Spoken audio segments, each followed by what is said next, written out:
I used to be a yes person. I'd sign up for everything that was thrown at me and then feel super overwhelmed because I didn't know how to say no.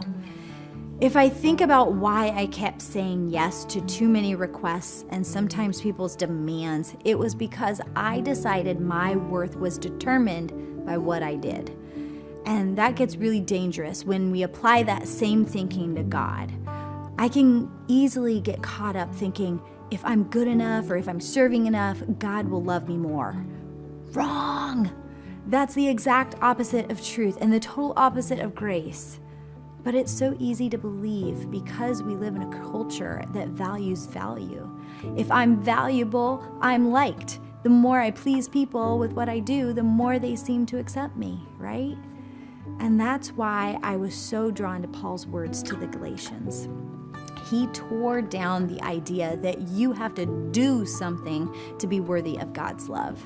In early Christianity, the biggest hurdle non-Jews were being pressured to do to prove themselves worthy of being part of God's family was to be circumcised. Thankfully, Paul cut down this idea by saying, "For in Christ Jesus, neither circumcision or uncircumcision has any value. The only thing that counts is faith expressed through love." Did you get that?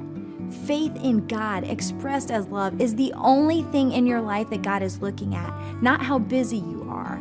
You and I don't have to do anything to earn salvation. In fact, when we try to add our work onto Jesus' gift of salvation, we're acting similarly to the early Jews who tried to add stipulations onto God's grace. It's not Jesus plus your sacrifice. It's just Jesus plus your faith. He's not looking at all the ways you serve at church or in your community. He's not tallying all the dishes you do or don't do. The only thing that counts in your life is faith lived out in love. It brings us from a posture of doing to one of living. If I'm truly believing that I'm fully accepted by God, I have nothing to prove. It frees me to live loved and to live out that love to others.